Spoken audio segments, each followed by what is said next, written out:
हम ये जानते हैं कि आज के मौजूदा दौर में जनता का दोष नहीं है, हम नेताओं का ही दोष है। हम अपने चरित्र से विचलित हुए हैं, हमारा एक पैसा नहीं लगा। और मुझे यह लगता था कि मेरे ऊपर लाखों लोगों का एहसान है और हम लोग कभी भी आम जनता के सामने सर उठा कर नहीं बोलते थे, धीरे से बोलते थे, उसका सम्मान करते थे। साथियों नमस्कार, इस समय हमारी मौजूदगी अयोध्या में है। हमारे साथ फ्रेम में आप जिनको देख रहे हैं समाजवादी पार्टी के प्रदेश महासचिव जयशंकर पांडे जी हैं, अयोध्या से पूर्व विधायक भी रहे हैं। कल 22 जनवरी है, जनेश्वर मिश्रा जी की पुण्यतिथि है।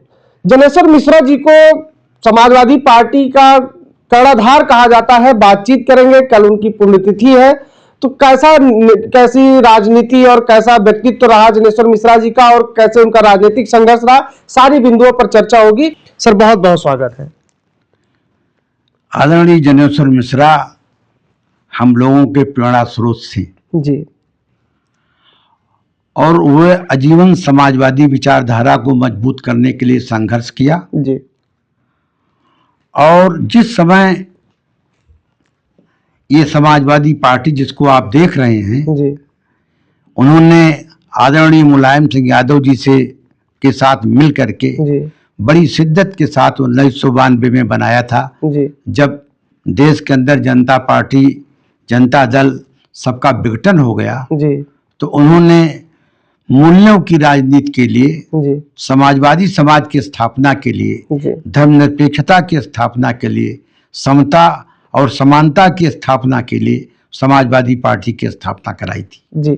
अच्छा, उनके संघर्षों को आपने पढ़ा होगा, देखा होगा, आप तो कह लीजिए कि साथ में भी रहे हैं, राजनीति भी साथ में की है, तो उनके संघर्ष कैसे रहे?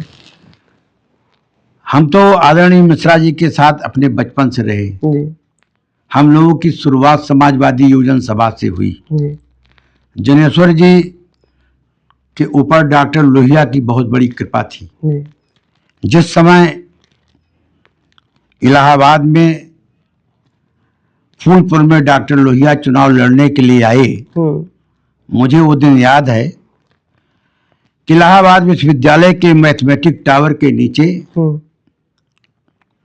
एक विद्यार्थियों की छोटी सी बैठक थी,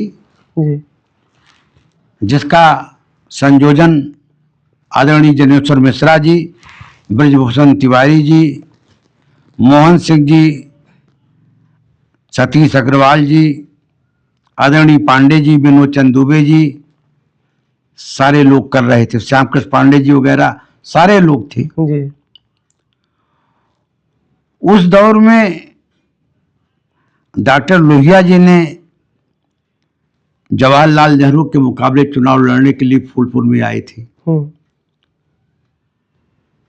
उन्होंने पूछा, उसी दिन एक आज अखबार निकलता था, एक कांजीलाल कार्टूनिस्ट थे जी, उसमें एक फोटो छपा हुआ था जी, और उस फोटो में डॉक्टर लोहिया को मृग बनाया था और जवाहरलाल नेहरू को राम बनाया था। उस फोटो को जब डॉक्टर लोहिया को दिखाया गया तो उन्होंने हंसते हुए कहा कि नेहरू का व्यक्तित्व इस देश के अंदर हिमालय जैसा है और मैं उनसे सर टकरा रहा हूं। और जानते हो, जब पहाड़ से सर टकराया जाता है तो सर टूट जाता है, लेकिन अगर पहाड़ पर लगातार तुम्हारे जैसे लोगों के सर की चोट पड़ती रहेगी तो एक दिन आएगा कि जब हिमालय में दरार पड़ेगा और उससे पहाड़ टूटेगा और उससे जो पहली रोशनी निकलेगी वो तुम्ही लोगों में बैठे हुए किसी एक आदमी की होगी जो चुनाव जीतेगा। और फूलपुर में डॉक्टर लोहिया चुनाव लड़े और नेहरू जी ने कहा था कि लोहिया अगर तुम चुनाव लड़ोगे तो मैं नहीं जाऊंगा क्षेत्र में, लेकिन नेहरू जी को विवश होना पड़ा और इलाहाबाद फूलपुर लोकसभा क्षेत्र के किनारे किनारे उनको दर्जनों सभा करने के लिए मजबूर होना पड़ा। और जो जवाहरलाल नेहरू जी लाखों में चुनाव जीतते थे वो हजारों में सिमट के रह गए। और 84 बूथ ऐसा था जिस पर डॉक्टर लोहिया चुनाव जीते थे। और इसके बाद नेहरू जी के निधन के बाद विजय लक्ष्मी पंडित जी चुनाव लड़ी थी उसी सीट पर। और विजय लक्ष्मी पंडित जी के मुकाबले आदरणीय जनेश्वर मिश्रा जेल में बंद थे। उन्होंने पर्चा दाखिल किया। कई पत्रकारों ने पूछा, राजेंद्र कुमार भी वाजपेयी जी शहर से चुनाव लड़ रही थी। इलाहाबाद विश्वविद्यालय के लड़कों ने राजेंद्र कुमारी वाजपेयी का घेराव किया और कहा कि आपका उम्मीदवार वोट मांग रहा है, हमारा उम्मीदवार जेल में है, आप कहीं खुद को छोड़ा जाए। तो राजेंद्र कुमारी वाजपेयी को इलाहाबाद विश्वविद्यालय के विद्यार्थियों के सामने घोषणा करना पड़ा कि हम छोड़वाएंगे। जब विजय लक्ष्मी पंडित जी से पत्रकारों ने पूछा कि कौन लड़ रहा है आपके मुकाबले, उनका मुझे नहीं मालूम। उनको झेपी हुई।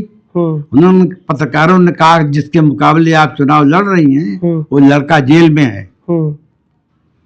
तो उनको बड़ी तकलीफ हुई विजय लक्ष्मी पंडित को। उन्होंने दबाव डाला कांग्रेस सरकार पर और चुनाव में कुछ ही दिन बचा था, जनेश्वर जी को छोड़ दिया गया। वो थोड़े और से चुनाव हार गए। लेकिन जब विजय लक्ष्मी पंडित जी चुनाव जीत गई और चुनाव जीतने के बाद वो उनका श्रीमती इंदिरा गांधी जी जो देश की प्रधानमंत्री थी नहीं पटी, तो उन्होंने कांग्रेस से और लोकसभा से इस्तीफा दे दिया जी। अच्छा, ये तो उसी सीट से फिर कांग्रेस ने केशव देव मालवीय को लड़ाया। और केशव देव मालवीय इस देश के बहुत बड़े नेता थे, पेट्रोलियम रसायन मंत्री रह चुके थे और वामपंथी विचारधारा के थे। लेकिन जनेश्वर मिश्रा जी ने उन्हें चुनाव में पराजित किया जी।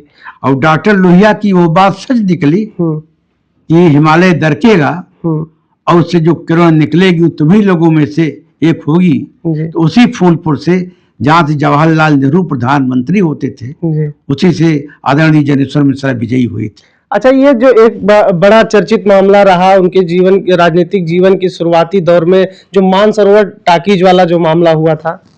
मानसरोवर टाकीज में ये था कि एक लड़का था, वो टिकट लेने के लिए गया सिनेमा देखने के लिए। कुछ झगड़ा हुआ तो उस लड़के को उस टाकीज के मैनेजर ने मार पीट दिया। वो लड़का जनेश्वर जी के पास गया। जनेश्वर जी नेता थे छात्रों के। जनेश्वर जी उसको ले करके डीएन मिश्रा साहब थे, उनके पास गए कचहरी। उन्होंने मिलने से मना कर दिया। तो लड़कों का एक हुजूम जो है वो मानसरोवर की ओर जुलूस बना करके चल पड़ा। और जब चल पड़ा तो वहाँ पर जो मानसरोवर टाकीज के मैनेजर थे, उसके कारिंदे थे, वो बोतल फेंकने लगे। तो प्रभाकर दुबे जी छात्र संघ का अध्यक्ष का चुनाव लड़ रहे थे, उनको और राय साहब उपाध्यक्ष का चुनाव लड़ रहे थे, उनको बोतलों से डंडों से मारा जाने लगा, लड़कों को मारा जाने लगा। उसमें लाठीचार्ज हुआ। उस लाठीचार्ज में जनेश्वर मिश्रा को इतना मारा गया कि उनका सर फट गया, लहू लुहान हो गए और दूर से हजारों जनता उसको देख रही थी और जनेश्वर जी बैठी हुई थी। और इलाहाबाद का सारा छात्र उमड़ पड़ा और मानसरोवर कांड में जनेश्वर जी नायक के रूप में उभरे। जेल गए, मुकदमा चला। 2 साल बाद नगेंद्र नाथ सिंह छात्र संघ के अध्यक्ष थे इलाहाबाद विश्वविद्यालय के। और लाल बहादुर शास्त्री जी गृह मंत्री थे, उनसे मिले और कहा कि इन लोगों पर जो मुकदमा है उसको वापस ले लिया जाए। तो लोगों ने कहा कि जनेश्वर जी भी चले। जनेश्वर जी ने कहा हम नहीं जाएंगे। तो लाल बहादुर शास्त्री जी ने कहा जवाहरलाल जी आ रहे हैं, प्रधानमंत्री हैं, आप लोग उनसे मिल लीजिए। तो जवाहरलाल जी से मिलने के लिए गए। जवाहरलाल जी से नगेंद्र सिंह जी ने कहा कि आपको मैं निमंत्रित करने के लिए आया था कि आप यूनियन का उद्घाटन कर दीजिए और जो जिन लड़कों को ऊपर मुकदमा चल रहा है उत्तर प्रदेश सरकार वापस ले ले। तो उन्होंने कहा कि मुख्यमंत्री जी हैं सीबी गुप्ता, उनको बुलाओ। तो सीबी गुप्ता को बुलाया गया, वो मुख्यमंत्री थे। उन्होंने कहा मैं तो वापस लेने के लिए तैयार हूं, लेकिन चरण सिंह गृह मंत्री है, थोड़ा अड़ंगा लगा रहे हैं। लेकिन मेरे तो बाल बच्चे नहीं हैं, ये सभी मेरे बाल बच्चे हैं। तो उन्होंने बड़ा प्रयास किया और बच्चों को 7 दिन की सजा होकर के पूरा मुकदमा खत्म करा दिया गया। अच्छा, ये जनेश्वर मिश्रा जी और स्वर्गीय मुलायम सिंह यादव जी की मुलाकात कैसे हुई थी? दोनों लोगों की विचारधारा कैसे एक होकर चल पड़े? रास्ता लंबा था। आदरणीय मुलायम सिंह यादव जी और जनेश्वर मिश्रा जी का संबंध बहुत गाढ़ा था और दोनों एक दूसरे के पूरक थे। जनेश्वर जी, मुलायम सिंह यादव जी जब पहला चुनाव लड़ रहे थे 67 में, तो उस चुनाव में जॉर्ज फर्नांडीज, मधुलिमय राजनारायण जी और जनेश्वर जी ने काफी प्रचार किया था। और वहीं से, उसी चुनाव से आदरणीय मुलायम सिंह यादव जी का और श्री जनेश्वर जी का संपर्क हुआ और जो समय के साथ लगातार बढ़ता रहा जी। और जब जनता पार्टी और जनता दल यस खत्म हुआ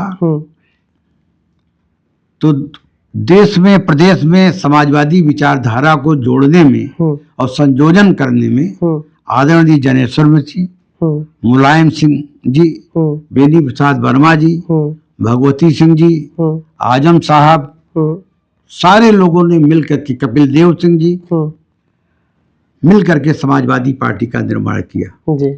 और मुलायम सिंह जी कहते थे जी, हमारे नेता तो जनेश्वर मिश्रा ही हैं, लेकिन जनेश्वर जी नेता हमको मानते हैं। अच्छा, एक दूसरे को दोनों लोग नेता मानते थे? एक दूसरे के पूरक थे। एक दूसरे के पूरक थे और एक दूसरे को बढ़ाने में बहुत बड़ा योगदान था। सांप्रदायिकता के खिलाफ लड़ने में, योगदान देने में आदरणीय जनेश्वर मिश्रा जी का।